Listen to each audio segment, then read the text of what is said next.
Hello everyone, I'm Brian, and today I'm going to be reacting to Why Did Swami Vivekananda Go to America? Hindu Academy. Man, am I going to struggle speaking today? Anyway, let's go to get started. Okay, we are continuing with the series of talks on Swami Vivekananda. Now this particular series is already creating a lot of enthusiasm worldwide, and we're getting very positive response from the series we did on Sri Ramakrishna. So now we are continuing this series with a talk on the chief disciple of Sri Ramakrishna, this fireball that he fired to the west, and the name is Vivekananda. You see, the last talk I said that Swami Vivekananda has now arrived in India with a one-way ticket.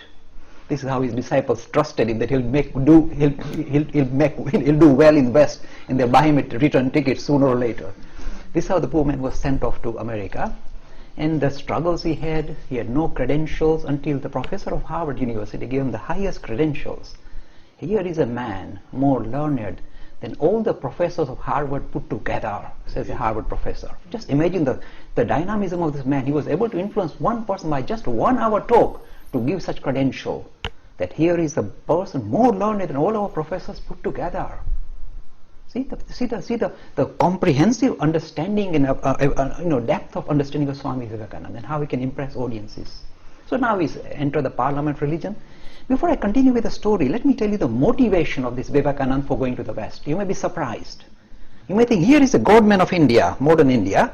He's of course going to go there to start a movement, to get people, to get devotees to come and sit at his feet and start some kind of new movement under his name, nothing of the sort.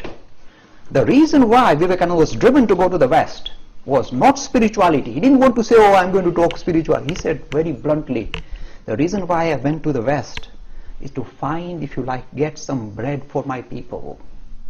Simple as that, honest as that. I was wondering if I watched the reason why he went to America. I looked up the videos on my channel. The only one I could find was from Swami Sarvapriyananda. And also the reason I'm doing this because it's the audio is only coming from one ear. So hopefully when I record this, it's going to be stereo instead of mono. Not teaching spirituality is no.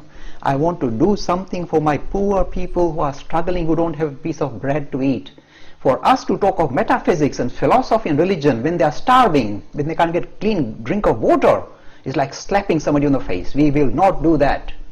The first priority is to make sure that material well-being is taken care of. And for that to happen, I am going to go to the West and plead with those people to help my people. That was his cry, begging for his people. Do you know what he said? He said, I will go, and what little I have, which he thought is very little, this thing called spirituality, I'm going to dish it out to the West, and in return ask for physical help, technological help, which will help my poor people. This was the driving force of Vivekananda to go to the West. See, pragmatism, it is so cruel. Sometimes in the name of religion we forget to be practical and pragmatic. You cannot teach philosophy to starving humanity.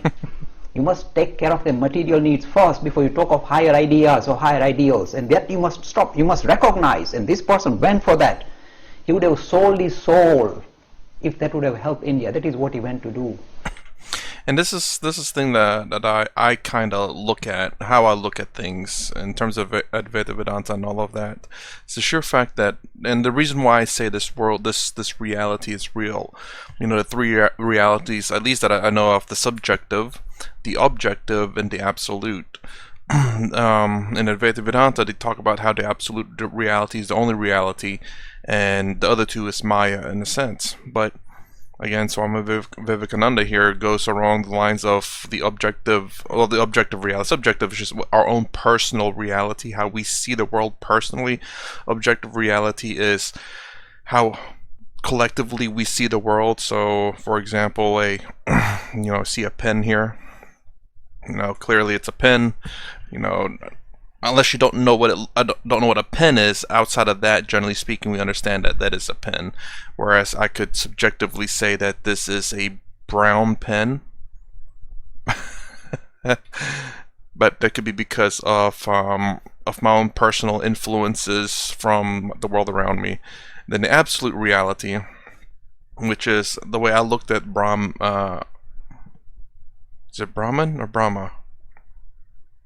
Brahman, I believe, is the. It's literally what creates the universe, existence itself. That is what Brahman is, existence itself. Without it, nothing exists. We are all it. Everything that exists is Brahman. So that's how I look at the three realities. And again, and I can't.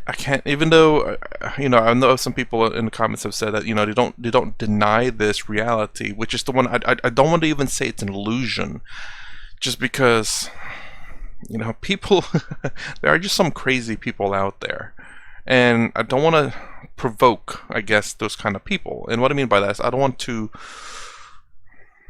how do I say something and then reaffirm what they're saying. So by saying that it's still reality, and if they believe it's not real, but they just need someone else to say that it's not real also for them to do the crazy stuff, I can't say that. Well, because another reason is the fact that this is the only thing I experience, so therefore it has to be kind of real. Now, whether it's fake or not, if this reality is fake, including myself, then in a sense this fake reality is real because we are part of it. So therefore it is real. If that makes any sense at all. I would give an example, but I think I spoke too much, so let's continue. To sell himself to get some money back. He was selling his soul in order to get some physical help. Again, this reminds me of one of the major majestic personality of ancient India who did the same. The person? Ramanujacharya, the founder of the philosophy that is at the back of, say, the Swamii movement today. This Ramanuju said, if I can help 50, 100, 200 people get salvation, and in the process I go to hell, I don't mind. It's good accounting. You say, I'm a Gujarati, so I like to do these accounts. If 50 people can be helped and one person goes down, it's good equation. It's good business sense. And in fact, that is what Ramanujacharya stands for. The reason why, out of all the acharyas, I love Ramanujacharya is precisely for this reason. A heart of gold. Breath of, this love of humanity is the thing that draws me. And this is visible in Vivekananda. He didn't go there to start a movement in his name and say, okay, all of you start a new ashram, and here I am, sit in the middle of you, and you sit at my feet. He went there to sell himself, kill himself, to get some material help for his people. That was his project. You see the honesty of this man. So here he is now, and you see what happens is, as I said in the last talk, he gave his first address, he stood up, and he uttered those 5 magic words at the parliament. First in the morning, he was nervous to get on the stage. He kept avoiding, because he said, all these other representatives of 10 religions have come with such lovely, well-written speeches, such ornamental speeches. I have prepared nothing. I'm an idiot. He was kicking himself. I'm an idiot. I have not prepared anything. And they come with such flowery language to represent their religions. And I got nothing. And then he said, I took the name of Saraswati. He said, oh mother, sit at the tip of my tongue and let it flow. And he stood up and came to the front. And those 5 magic words, sisters and brothers of America, have become immortalized by Swami Vivekananda. You may think, is it just because he's using different vocabulary instead of saying ladies and gentlemen, the standard of the Western kind of way of addressing audiences. He's using the word sisters. Oh, that's the only reason. No, let me tell you what actually happened. The West had never seen a God-man amongst themselves. They've heard of a God-man. They strongly adhere to the idea of Christianity and Christ as a God-man, but they had never seen a God-man amongst themselves. Here for the first time, right in the heart of he came in the middle of them and uttered these words, and the words carry the power. You see, whenever a person is talking about spirituality from experience, the words carry tremendous power. You don't know what is recorded. Few thousand people. Look, here is an unknown monk standing on the stage for the first time, just saying simple 5 words, and there is no loudspeaker, by the way, at that time. Electricity had just been discovered. So he just has to shout to 5,000 people or 3,000 people in the audience, and these words carried tremendous dynamism. It made everybody stand up and start applauding. And I checked it up. It's recorded. They applauded for 2 minutes. Now this is not minor. Test it out. When you go to any good talks, when a very good speaker speaks, and then at the end you actually time yourself regarding how long people applaud, you'll be lucky to get 5 seconds. 2 minutes, it means getting out of hand. They're gone mad. And people who were sitting in the audience recorded. We don't know what happened, but when this lad, that's how they call him, when this lad opened his mouth, something drew us, made us stand up and keep clapping without knowing why. And the Hindus have tried to analyze, this is because sister and brother, is nothing of the sort. They have no idea. The reason is this: what was hiding in this man, in this spiritual personality, was bursting forth. The spirit that was hiding behind this material frame was bursting forth and expressing itself, showing itself. I am the God-man, and I'm standing in front of you. I'm here for humanity, not for just Hindus. Humanity. I relate to all of you. And that thing reached out and grabbed them and made them stand up. And made him very famous. And the message in the first speech, and again you see this is ironic. This speech was given on 9/11. And 9/11 has become immortalized for other reasons. So this speech was given on 9/11, 108 years ago, before this 9/11, exactly 108 years ago. And he had already given a prescription, he had already given a warning of what is to come. Unless these important ideas which are sitting in the Hindu tradition, only in the Hindu tradition, I'd like to insist on that, it's only in the Hindu tradition. Sometimes you like to score points for your religion. If you've been meek and mild enough for long enough, you need to sometimes stand up. This was lying in the Hindu tradition, he just dished it out. Idea of pluralism. There are many different ways of making spiritual progress. Recognize and allow for it. Give dignity to humanity to unfold spiritually in a way that it suits them. Don't impose your way onto others. This was the speech. And the thing is, immediately the audience, you see, the thing is this, because it was coming from the heart, it was backed by spiritual experience. He was talking about spirituality from experience. That had tremendous power it carried. And immediately hit the target. And that particular speech, of course, became very famous. And by the way, there is one on the internet, you might find somebody saying, we have discovered the speech of Swamii Vivekananda in the parliament. That is not true. I'm telling you, there were no recordings done at the parliament, guaranteed. And this speech, they are plodding around saying this is Swamii Vivekananda, is actually being introduced by a woman speaker. There's no woman speaker. The women were sitting in the sidelines there. So this is definitely not Swamii Vivekananda's voice. But what happened is, I think in the 1920s, somebody did a recording for a radio program where they tried to kind of copy Swamii Vivekananda's speech. So they had an actor, but the actor was pretty good. So his speech is pretty good. So he's doing the round saying, Dilip Bhai, you discovered Swamii Vivekananda's speech. I said, no, my friend, it's an actor, but I'm very pleased that you discovered it and you can listen to it, it's nice. The speech was that dramatic, only 10-minute speech, but it captured the heart of the elite of America. It captured them.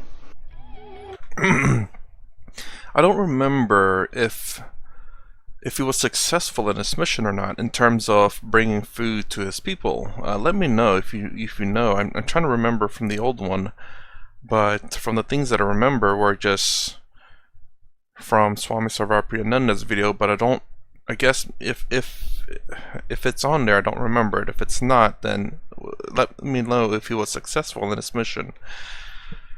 But to get back to what I was saying a little bit earlier, I guess the video over with now, so let me try to explain it a little bit. Shouldn't be too long. Even if this world is fake, and we are fake, but because we are a part of this world, we are real.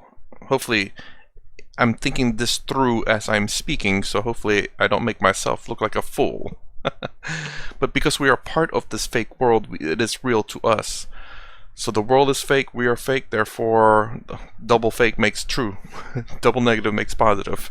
But there is the underlying reality, the other truth, I guess you could say. So there's this world that's the truth because we are bound by its laws. So there is truth here. If we don't follow its laws, we will suffer the consequences, you could say. But there's also the underlying truth, which would be the absolute reality versus the objective reality. The objective reality is the truth, is not the underlying truth, but it's a truth of us that we exist in this world. The underlying truth is the absolute reality. So this is the reason why I don't ever want to say illusion. I can say Maya because, I can say Maya because it is understood whenever I talk to people who understand Advaita Vedanta and Maya, know what I mean. But I hope that it's understood that I believe this world to be real as well, at least for us. It may not be real in terms of the absolute reality, but in terms of the objective reality, it is real to us. I think that's about it. Now, if you want to make me look like a fool in the comments, you are very much welcome to, because You know, I like to have my ideas questioned and maybe even reinforced depending on your thoughts. You can completely destroy it if you can, for sure. I welcome it, absolutely. But then again, it is my personal opinion, so you could change my mind, but again, it's not.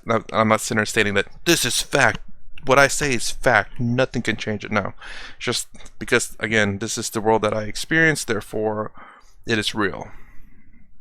It's not to say that everything I experience is real. I mean, if I experience something, I experience something. You know, now whether what I experience is what it is or not is a different story.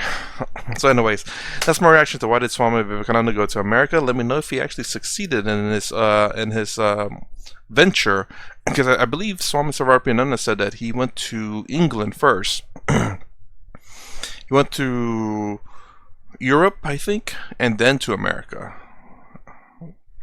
Did I remember that correctly? Anyways, if you like my content, please consider subscribing, thumbs up, thumbs down, down below. Thanks for watching. I'll see you in the next vid.